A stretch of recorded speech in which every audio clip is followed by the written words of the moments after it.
Untuk pemeriksaannya dapat dilakukan dengan cara USG, bladder scan, atau dengan kateter uretra. Volume residu urin yang banyak pada pemeriksaan awal berkaitan dengan peningkatan resiko perburukan gejala. Untuk peningkatan volume residu urin pada pemantauan berkala berkaitan dengan resiko terjadinya retensi urin. Yang ketiga ada urinalisis. Untuk urinalisis ini pengujian spesimen urin dapat membantu mendeteksi infeksi, hematuria yang tidak terlihat atau gangguan metabolisme.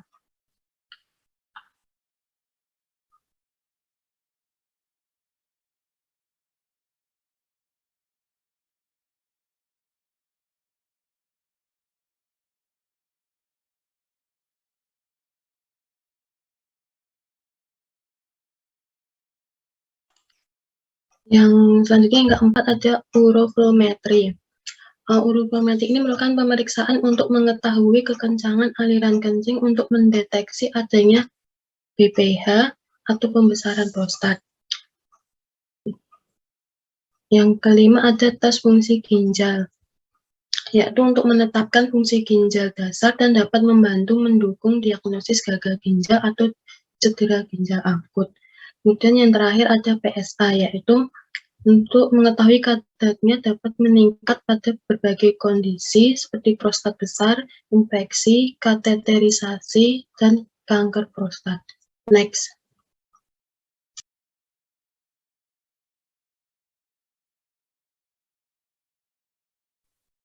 Cek.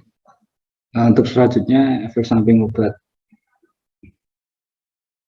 Jadi yang ini untuk ESO yang tamsulosin 0,4 mg ditambah duta sterib 0,5 mg, yaitu untuk yang umumnya itu gangguan ejakulasi, impotensi, penurunan libido, gangguan payudara, dan pusing.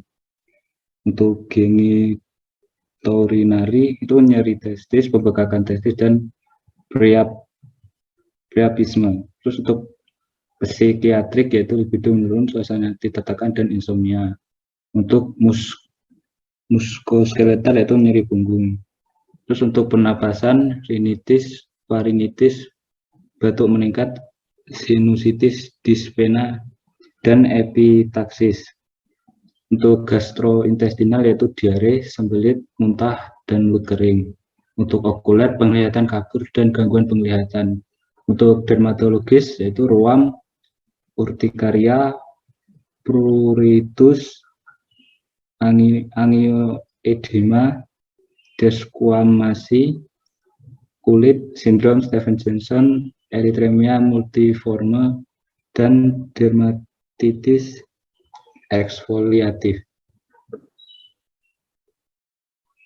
Terus untuk efek samping dari kandesartan yaitu yang umum itu sakit punggung, pusing, gejala pilek atau flu seperti demam, batuk, bersin, dan pilek, sakit tenggorokan, dan hidung tersumbat. Terus untuk efek samping furosemid, untuk efek sampingnya yaitu pusing, vertigo, mual dan muntah, diare, penglihatan kurang, dan sembelit. Terus untuk interaksi antara kandesartan dan furosemid itu dapat menyebabkan hiperkalemia.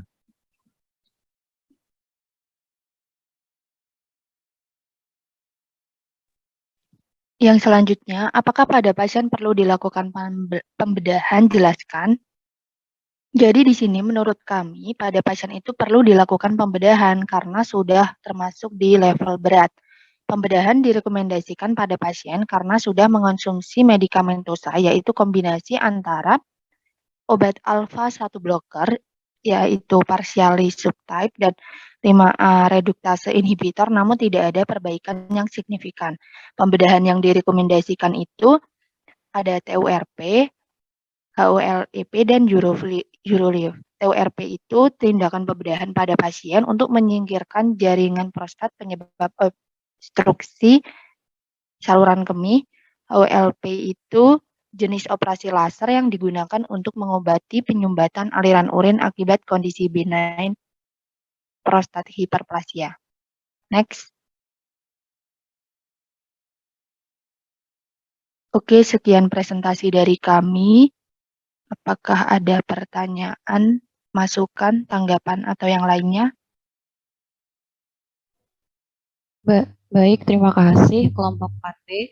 Bagi teman-teman yang ingin bertanya, silahkan raise hand atau bisa mengetikkan pertanyaannya melalui kolom chat. Oke, di sini sudah satu masuk penanya yaitu dari Franciscus Andre terlebih dahulu. Silahkan.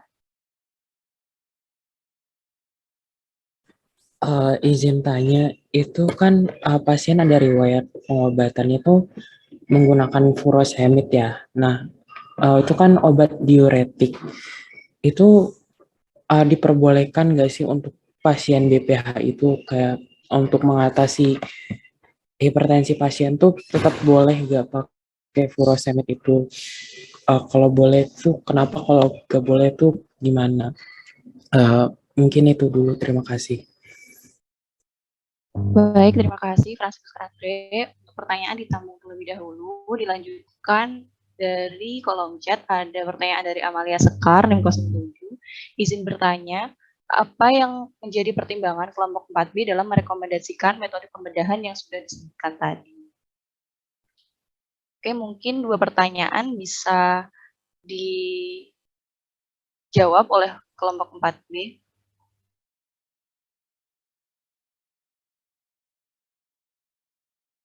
Atau mungkin jika ada pertanyaan lain dipersilahkan.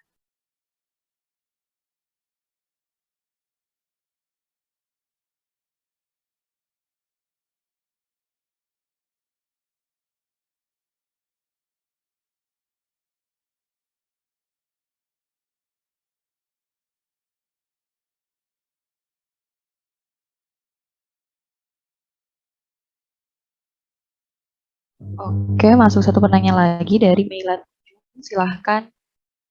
Oke, terima kasih atas waktunya moderator. Di sini saya Tunjung NEM 33 izin bertanya terkait efek samping obat yang dijelaskan pada slide kelompok ini. Apakah semua efek samping yang ada di penjelasan akan terjadi atau bahkan sudah terjadi pada pasien yang notabene usianya kalau nggak salah tadi udah masuk ke pediatrik lansia ya. Karena kan kalau dilihat-lihat itu kan efek sampingnya itu banyak banget. Apakah memang harus dilanjutkan pengobatan ini atau tidak? Gitu.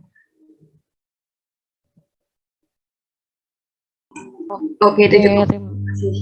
Oke, terima kasih Maila Tunjung.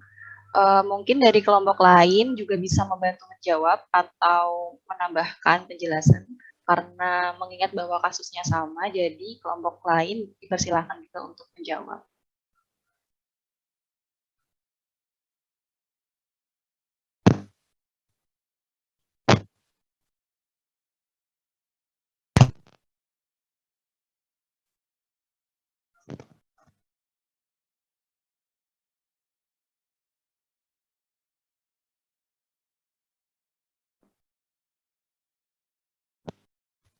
Oke, ini ada satu pertanyaan lagi di kolom chat. Izin saya bacakan dari Nilai Nana 40, izin bertanya, masih berhubungan dengan pertanyaan Sekar, untuk pembedahan yang direkomendasikan metode mana yang paling efektif untuk kasus ini? Terima kasih.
Oke, mungkin sambil menunggu jawaban, dipersilahkan untuk satu pertanyaan lagi jika ada yang ingin bertanya.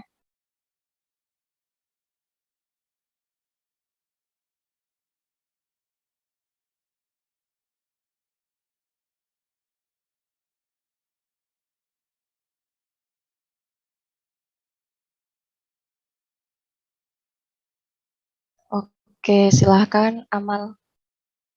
Oke, terima kasih moderator. Jadi aku penasaran sih, kira-kira kalau dari teman-teman kelompok 4B ini, maksudnya waktu selama nyari-nyari itu ada kayak pernah diskusi nggak, misalnya perburukan ini tuh kemungkinannya itu terjadi karena apa gitu loh, soalnya kan udah dikasih obat dan katanya tadi kan monitoring tuh selama 6 bulan, berarti kan udah dikasih obat selama 6 bulan, kenapa kok bisa terjadi perburukan gitu. Nah, biasanya itu kemungkinan perburukannya itu tuh apa sih gitu. Terima kasih.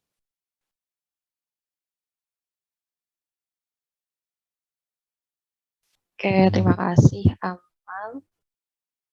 Jadi sudah ada 5 pertanyaan yang masuk. Silahkan bagi kelompok 4B atau dari kelompok lain yang ingin membantu menjawab.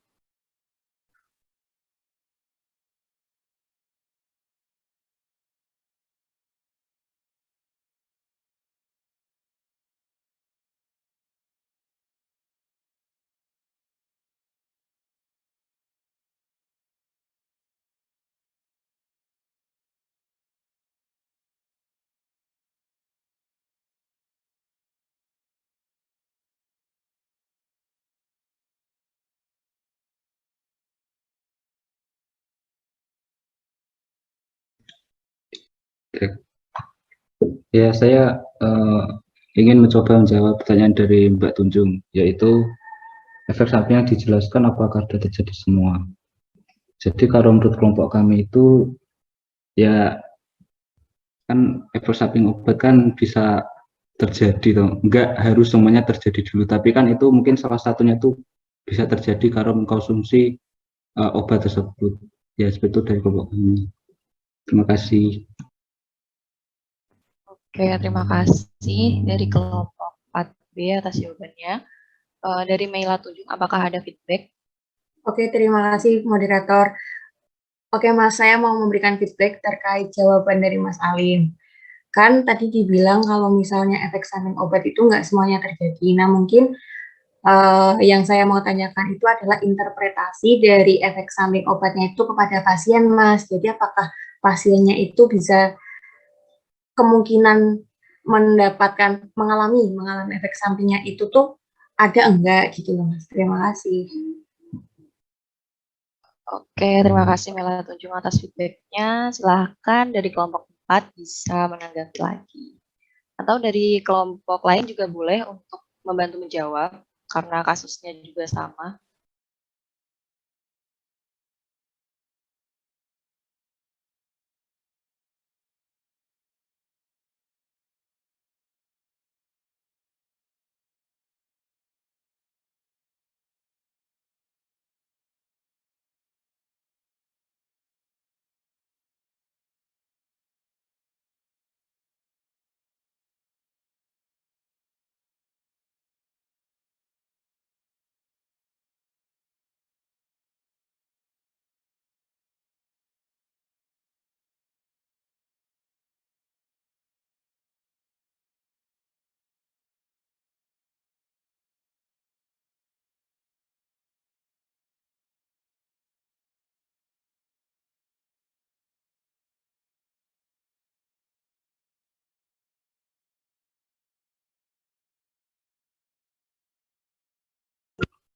Ingin menjawab pertanyaannya Amalia Sekar.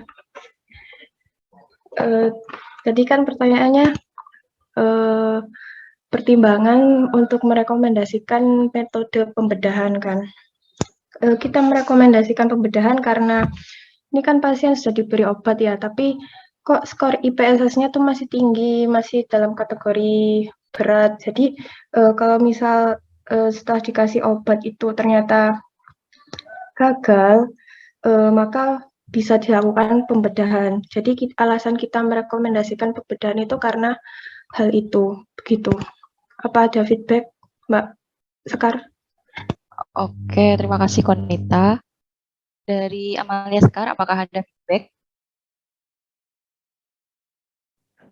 Baik, apakah suara saya masuk? Masuk. Baik. Eh, Pertanyaan, mungkin saya mau klarifikasi pertanyaan saya. Jadi yang saya maksud tuh, sebelumnya terima kasih atas jawabannya tadi. Yang saya maksud tuh pertimbangan dalam memilih metode pembedahan yang sudah disebutkan tadi. Kan tadi ada 3 metode ya yang direkomendasikan. Nah, pertimbangannya apa? Pertimbangan dari kelompok 4B itu apa yang sehingga bisa merekomendasikan 3 metode tadi seperti itu. Oke, terima kasih Amalia Sekar atas feedbacknya. Dari kelompok 4B bisa menanggapi lagi. Atau mungkin dari kelompok lain juga boleh membantu.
Oke, karena masih ada beberapa pertanyaan lagi tadi dari Andre, Nila, dan Amalia dari Hati.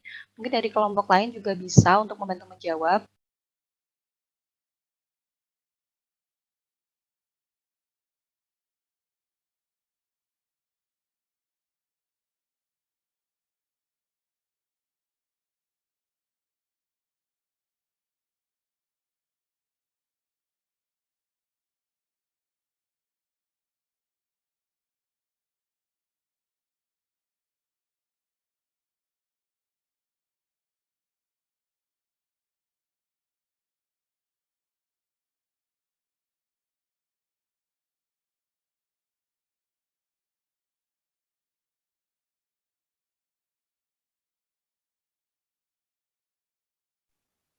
Izin menjawab pertanyaan Sekar.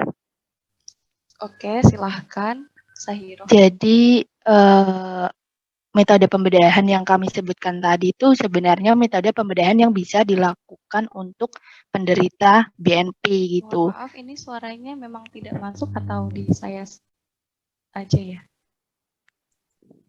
Masuk suaranya. Agak dideketin aja biar terdengar jelas. Apakah sudah jelas? Di saya sudah. Di teman-teman yang lain gimana? Jelas. Jelas, Bu.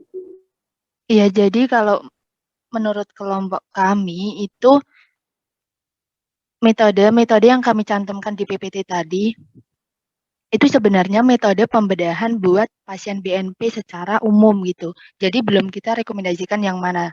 Terus melanjut ke pertanyaan Nila, kami merekomendasikan HOLEP karena di sini HOLEP merupakan operasi buat pasien BNP yang paling efektif jika dibandingkan dengan TURP atau Eurolift. Karena di sini selain lebih efektif, HOLEP ini dia juga lebih terjangkau dari segi harga. Gitu. Apakah ada feedback dari Sekar dan juga Nila? Dari saya sudah cukup. Terima kasih atas jawabannya. Oke, terima kasih kelompok 4B, terima kasih Sekar. Apakah dari Nila ada feedback? Dari saya sudah cukup. Terima kasih untuk jawabannya. Oke, terima kasih. Tersisa 3 pertanyaan lagi, yaitu dari Andre, Amalia Daryati, dan feedback dari Maila Tunjuk tadi. Dari teman-teman dari kelompok lain juga boleh untuk membantu menjawab, dikarenakan kasusnya sama.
mau jawab pertanyaannya Andre, apakah yang furosemid itu uh, direkomendasikan gitu?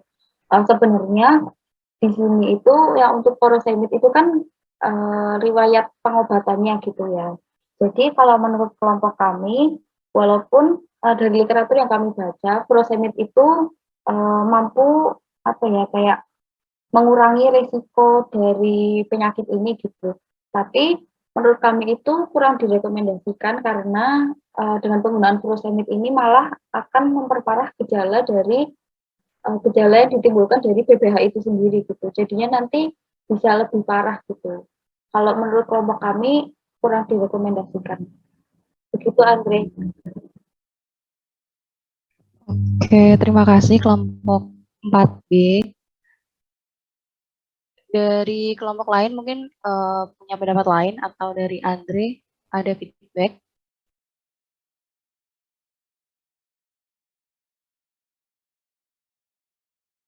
Oke, sepertinya cukup. Jadi tersisa 2 pertanyaan lagi.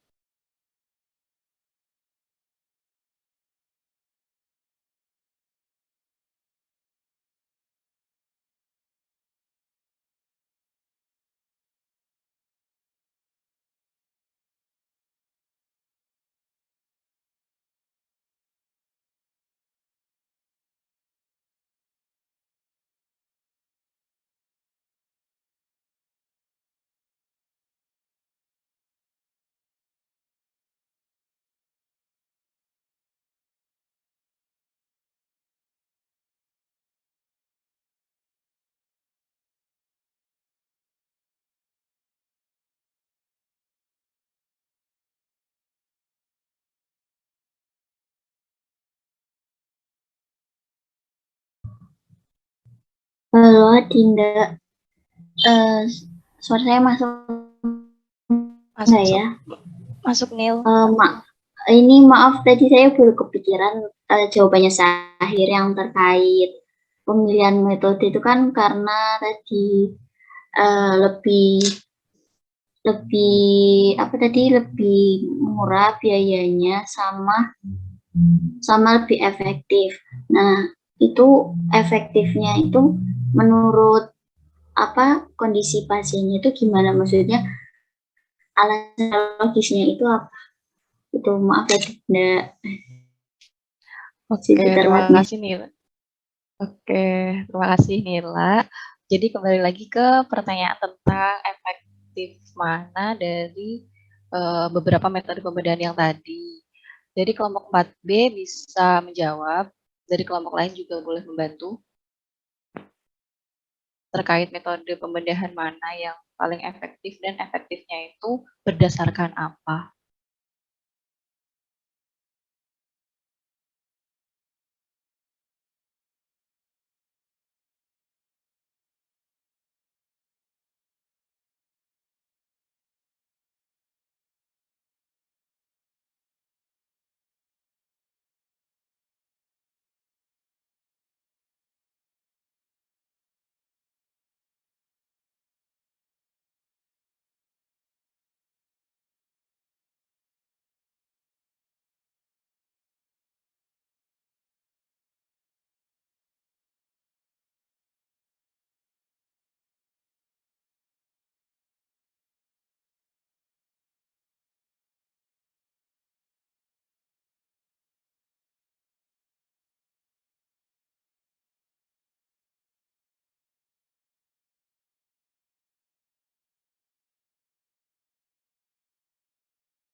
masih ada 2 pertanyaan yang belum terjawab ya, Mbak Dinda ya? Iya, Bu. Dan feedback dari Nila tadi juga belum terjawab. Oke. Dari teman-teman kelompok lain silakan bisa membantu. Saya lihat beberapa dari kelompok 2B atau 1B itu ada sedikit perbedaan pendapat, nanti silakan bisa disampaikan.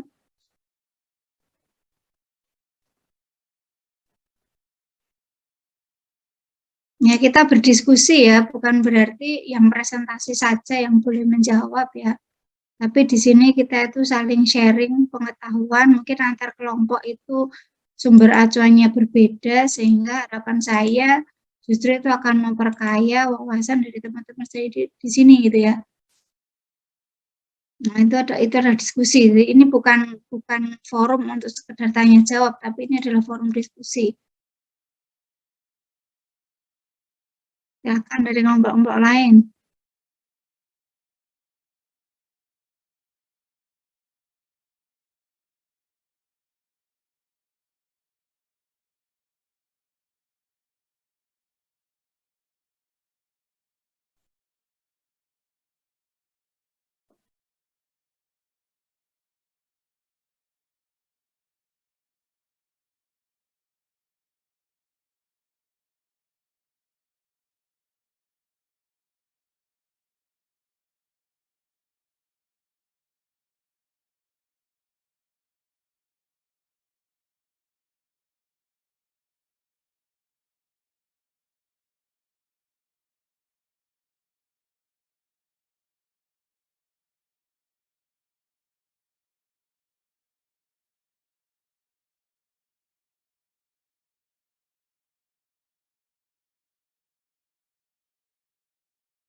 Oke, silakan kepada Mela 7. Oke, terima kasih moderator atas waktunya. Di sini aku mau coba bantu jawab ya. Tapi sebelumnya aku mau tanya untuk kelompok 4B, tadi jawaban terkait pemilihan pembedahan, opsi pembedahan itu teman-teman kelompok 4B memilih opsi apa ya? Oke, dari kelompok 4B bisa menjawab terlebih dahulu tentang opsi.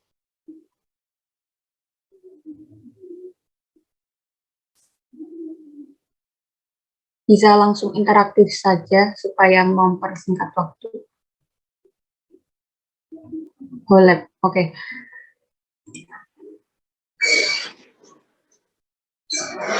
Oke, di sini saya mau mencoba berdiskusi ya Bu Yeni dan Bu Moderator.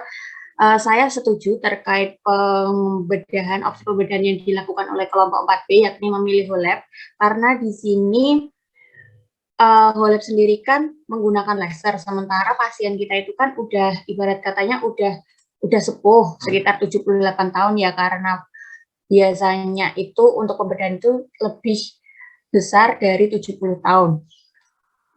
Usianya untuk pasien. Kemudian di sini kan ada riwayat penyakit terkait ginjal kronik. Jadi mungkin saya ingin membantu menjawab kelompok 4B terkait pertanyaan Nila, kenapa kok kita pilih opsi pembedahan whole lab terkait interpretasinya dengan kondisi pasien, karena di sini Nil, di sini ada beberapa penyakit yang bisa menyebabkan komplikasi. Jadi kalau misalnya pakai whole lab kan bisa meminimalkan komplikasi terkait riwayat penyakit pasien kan ada gagal ginjal kronik atau GGK stage 3. Nah, ini sudah termasuk berbahaya karena kalau misalnya kita pakai yang TURP atau TUIP itu kan berarti fokusnya pada prostat. Sementara prostat itu kan masih saluran kemih ya, maksudnya masih saluran pencernaan gitu. Saluran ekskresi, mohon maaf. Nah, di situ kan masih berkaitan sama produksi urin. Kalau misalnya gagal ginjal kronik, nanti ditakutkan ada komplikasi terkait penyakit atau riwayat penyakit pada pasien. Jadi ditakutkan pasiennya malah semakin parah terkait gagal ginjalnya. Tapi saya kurang tahu, kalau senangkap saya, nanti bisa memperparah kondisi pasien. Jadi teman-teman 4B sudah tepat menurut saya untuk memilih whole lab karena di sini kan kita pakainya laser, jadi kemungkinan untuk melakukan kerusakan, bukan kerusakan ya, pengerusakan, pelukaan pada saluran prostat itu bisa diminimalkan. Begitu Nil, apakah ada feedback? Oke, terima kasih Mela Tunjung. Apakah dari Nila ada feedback? Dari saya sudah cukup jelas. Terima kasih Tunjung atas jawabannya. Oke, terima kasih Nila. Jadi tersisa 2 pertanyaan, yaitu pertanyaan dari Amalia Daryati dan feedback dari Tunjung terkait interpretasi ESO tadi. Dari teman-teman boleh menjawab, tidak harus dari kelompok 4B.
Oke, mungkin saya ulangi pertanyaan yang pertama dari Amalia Derati terkait kan tadi sudah dimonitoring 6 bulan. Nah, terus ada terjadi perburukan. Nah, perburukan ini kenapa bisa terjadi dan faktor apa saja yang menyebabkan terjadinya perburukan ini?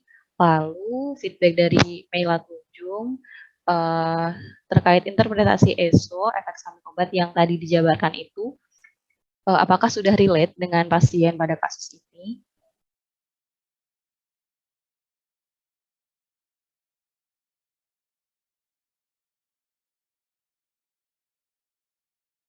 Oke, dari Francescus Andre, silahkan.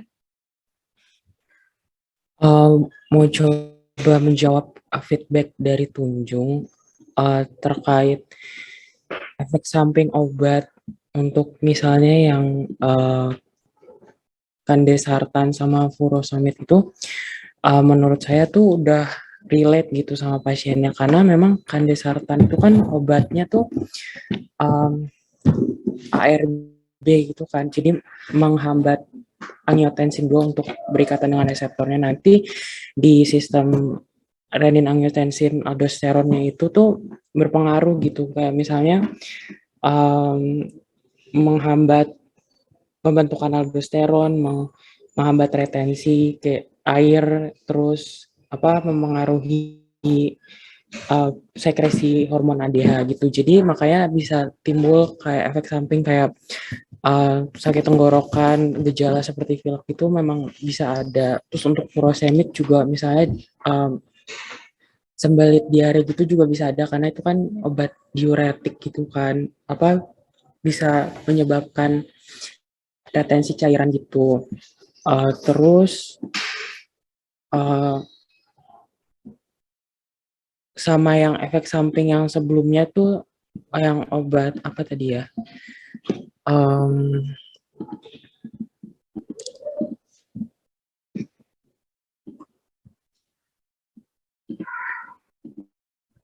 Slide-nya mungkin bisa digeser ke atas, Mbak Siva.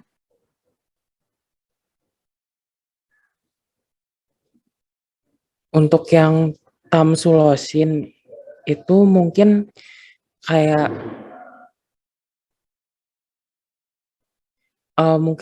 tamsulosin mungkin kayak gangguan payudara itu mungkin enggak ya, karena pasiennya laki-laki, terus kayak gangguan ejakulasi impotensi itu mungkin kayak ya mungkin nggak perlu dijelaskan waktu KIE gitu ke pasien, karena pasiennya juga kan udah lansia gitu kan, jadi kayak nggak terlalu penting untuk dijelaskan gitu. Terus udah sih menurut saya itu aja. Jadi menurut saya kesimpulannya efek samping obatnya tuh udah relate sama kondisi pasiennya. Oke, terima kasih tambahannya dari Saleskus Andre. Apakah dari Mela Tunjung ada feedback lagi atau sudah cukup? Oke, terima kasih Andre atas jawabannya, sudah sangat mengerti, sudah bisa saya mengerti. Terima kasih.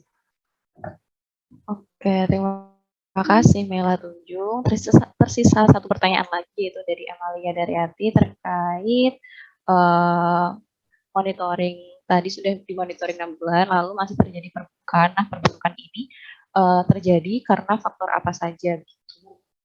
Silahkan bagi teman-teman bisa menjawab.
Mbak Siva, slide-nya bisa ditunjukkan pas yang slide yang IPSS tadi, Mbak Siva.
Oke, mungkin karena waktu juga ya, ini sudah jam 10.25, sedangkan kita masih ada satu kasus lagi, mungkin saya akan membantu untuk menjawab dari pertanyaannya Mbak Amalia ya, terkait dengan kasus pada pasien ini gitu ya. Pasien sudah diberikan terapi ya, terapinya sudah kombinasi obat gitu ya. Ada tamsulosin dan dutasterid ya, di mana kedua obat itu dalam satu sediaan fixed dose combination. Oke. Nah, sebelum saya jelaskan, mungkin saya ingin sekalian mereview dulu juga.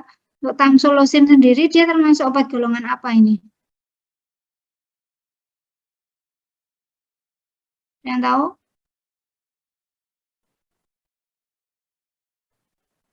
Tamsulosin obat golongan apa? Alpha blocker bukan? Ya, alpha blocker. Apakah dia yang short acting atau yang long acting?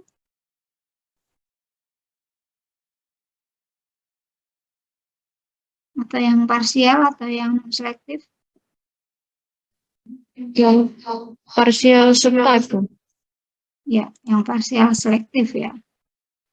Ya, jadi ada tamsulosin yaitu alpha blocker ya, yang dia pekerjaannya itu di perbaikan namanya aliran darah ke prostatnya ya, ke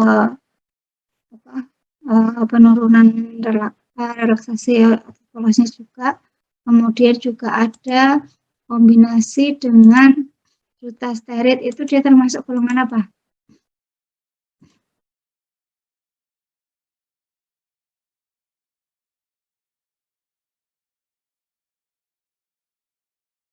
Dutasterid sudah dicari belum? Golongan obat apa?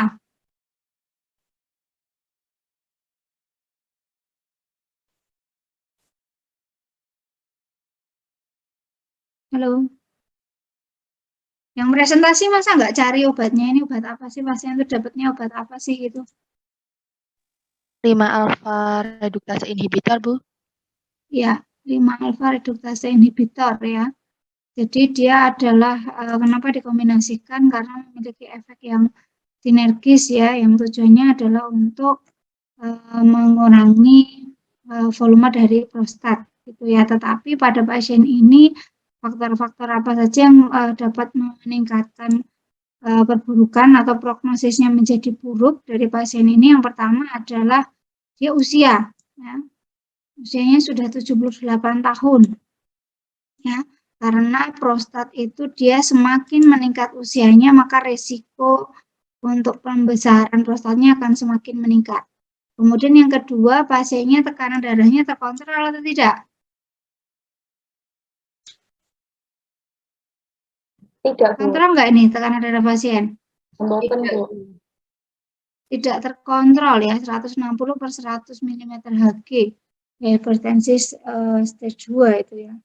Nah, dari beberapa studi juga menyampaikan bahwa ada korelasi ya antara usia kemudian kondisi hipertensi itu terhadap perbesaran dari prostat ya. Jadi itu juga menjadi faktor resiko perburukan. Kemudian selain itu juga ditambah lagi pasien di sini adalah GGK ya. Nah, itu yang membuat mungkin kenapa pasien ini tidak terlalu merespon baik dari treatment dengan obat ya, sehingga saya rasa tadi sudah tepat yang disampaikan oleh kelompok 4B ya, bahwa pasien ini membutuhkan pembedahan ya, apalagi dilihat dari IPPS score-nya adalah 20 atau levelnya adalah derajat berat ya. Kemudian tadi menanggapi terkait dengan pembedahan mana yang paling efektif ya. Sebenarnya kalau mau dikatakan yang paling bagus itu masing-masing ada kelebihan dan kekurangannya ya. Kalau memang itu yang relatif mudah dilakukan di beberapa rumah sakit, mungkin fasilitasnya ada, tetapi kalau lab itu ya memang dia resiko untuk resiko komplikasinya lebih kecil ya, tetapi kelemahannya adalah mungkin karena laser itu tidak semua rumah sakit itu terfasilitasi begitu. Ya, kemudian kalau yang Urolift mungkin itu lebih tepatnya untuk yang usia muda, karena itu nanti juga bisa membantu memperbaiki disfungsi disfungsi seksualnya begitu ya, sehingga tadi saya rasa sudah tepat pertimbangan yang disampaikan oleh kelompok ini maupun kelompok yang satunya tadi yang menyampaikan. Kemudian tadi ESO ya, ESO itu memang sebenarnya mungkin dari masing-masing obat itu kan ESO-nya itu potensial itu banyak ya. Tadi yang disampaikan oleh kelompok 4B itu juga dituliskan semuanya ya, tapi mungkin tadi yang dimaksud oleh Mbak Tunjung itu adalah yang kira-kira nanti akan potensial besar muncul di pasien ini tuh yang apa gitu. Mungkin juga bisa disesuaikan dengan tadi yang dijelaskan oleh Mas Andri tadi ya, bahwa ini pasiennya laki-laki ya, mestinya adalah yang kita sampaikan adalah potensial efek yang itu terjadi pada laki-laki ya, jadi tidak perlu yang potensial side effect pada perempuan juga disampaikan, mungkin seperti itu harapannya tadi. Oke, mungkin itu yang terkait dengan kasus untuk kelas B. Ada feedback? Silakan. Kelas B. Belum. Oke, kalau tidak ada feedback, saya anggap semuanya paham. Entah ada yang mendengarkan atau yang tidak mendengarkan, tapi saya anggap semuanya paham ya. Oke, monggo Mbak Adinda bisa dilanjutkan untuk yang kelas A, untuk yang presentasi dari kelompok 2. Terima Baik, kasih Mbak Siva, share screen-nya. Oke, terima kasih Bu Yeni. Terima kasih bagi teman-teman 4B dan teman-teman yang telah aktif bertanya maupun menjawab. Kemudian dilanjut untuk presentasi dari kelompok 2A dan akan dimoderatori oleh perwakilan dari kelompok 3B. Waktu dan layar saya persilahkan. Untuk kelompok 3B yang ingin menjadi moderator siapa? 3A maksud saya, maaf.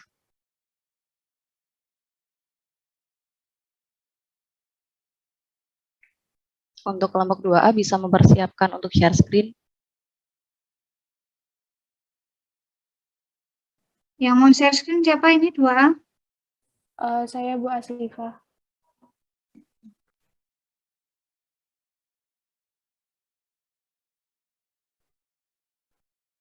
Oke, mungkin untuk moderatornya dari 3A, apakah sudah ada?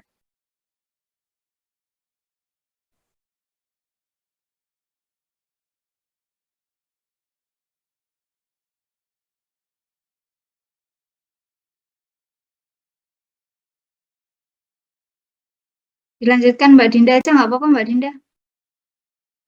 Baik, terima kasih Bu Yeni.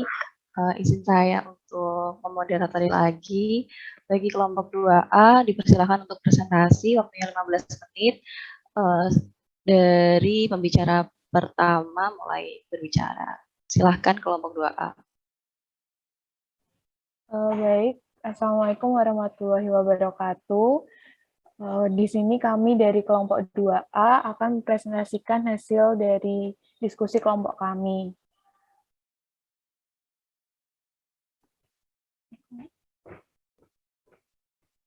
Untuk anggotanya ada saya Asifa, ada Salimatus, Zakiatul, Eta, dan Paradisania. Untuk studi kasusnya itu ada pasien laki-laki dengan usia 68 tahun datang ke rumah sakit dengan keluhan inkontinensia urin. Untuk tanda-tandanya itu yang pertama usia 68 tahun itu merupakan usia dengan tingkat kejadian penyakit BPH yang tinggi. Kemudian gejalanya ada inkontinensia urin. Untuk vital sign-nya suhu 38 derajat Celcius itu demam, kemudian denyut nadinya 110 kali per menit, itu nadi di atas normal bagi lansia, nafasnya 20 kali per menit, itu nafasnya kurang normal, yang mana kurang dari 28 kali per menit, kemudian tekanan darahnya 150/90 mmHg itu hipertensi. Kemudian untuk skor IPSS-nya 8, itu merupakan level moderate. Kemudian hasil urinalisis itu adanya infeksi pada saluran kemih atau adanya yang ditemukan bakteri pada urin dan hematuria. Kemudian untuk hasil USG-nya adanya perbesaran prostat, kemudian hasil lab-nya itu hasil ACR-nya 1,5 mg per dl, dan BUN-nya itu 40 mg per dl, itu menandakan adanya gangguan ginjal, yang mana ACR-nya itu lebih dari 1,4 mg per dl dan BUN-nya melebihi normal, yang mana normal itu 7-20 mg per dl. Kemudian untuk riwayat penyakit dari pasien sendiri ada hipertensi dan UTI. Kemudian untuk diagnosisnya itu pasien mengalami BPH dan UTI. Untuk gejala yang dialami oleh pasien itu pasien mengalami inkontinensia urin, dan gejala lain yang bisa dirasakan atau yang dapat timbul itu urin sulit keluar di awal buang air kecil, dan perlu mengejan saat buang air kecil, kemudian aliran urin lemah atau tersendat-sendat, kemudian urinnya itu masih menetes di akhir buang air kecil. Buang air kecil terasa tidak tuntas karena pasien mengalami kesulitan pengosongan urin dan sering buang air kecil di malam hari.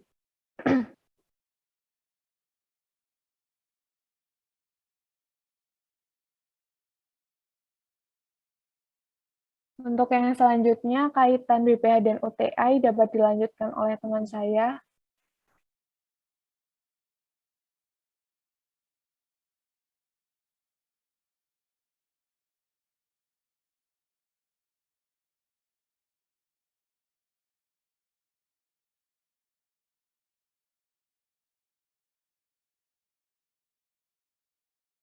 Silakan, Cang Limatus.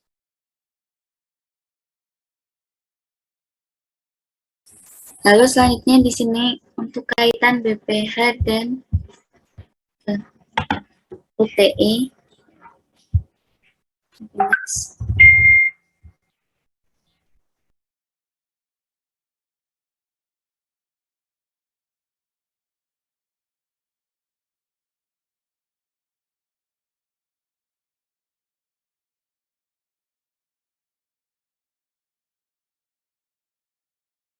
Umumnya penderita BPH menunjukkan gejala yang khas seperti nokturia, frekuensi dan urgensi urin, lalu ada penurunan laju aliran urin, pengosongan kandungan kemih yang tidak tuntas, dan adanya keraguan untuk berkemih yang sering dirangkum menjadi LUTS atau Lower Urinary Tract Symptoms. Lalu untuk BPH secara histologi merupakan pembesaran prostat yang diakibatkan oleh proliferase dari sel stromal dan epitel yang terjadi pada zona transisi dan kelenjar periuretal. Saat sel epitel melipat gandakan diri di luar batas normal dalam kondisi jinak seperti BPH atau ganas pada kondisi kanker prostat, hal itulah yang akan menyebabkan pelepasan glikoprotein secara berlebihan yang disebut prostate specific antigen atau PSA.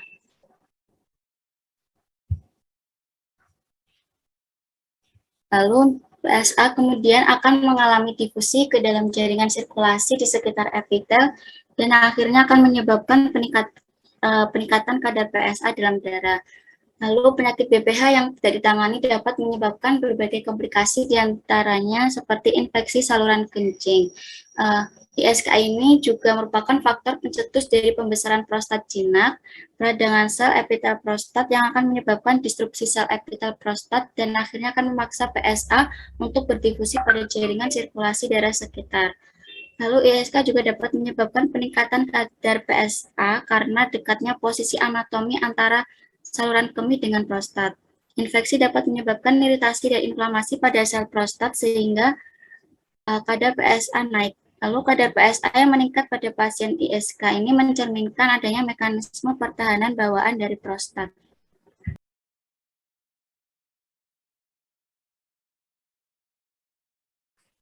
Selanjutnya yang ketiga, obat yang dapat membantu mengontrol tekanan darah pasien. Next. Dan di sini untuk obat antihipertensinya yang udah diresepkan itu ada 2. Yang pertama amlodipin dan yang kedua doxazosine. Amlodipin 10 mg merupakan obat antihipertensi golongan kalsium channel blocker. Nah,